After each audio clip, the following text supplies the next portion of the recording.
Ondo, erreza izan da? Ez. Zaila izan da, baina ondo egin. Bai.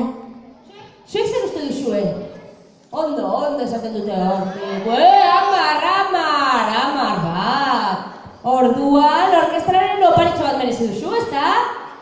Hemen daukazu, 20 euroñok emango dizu. Eta publikoaren txalo erraldoia, mesedez! Kontu,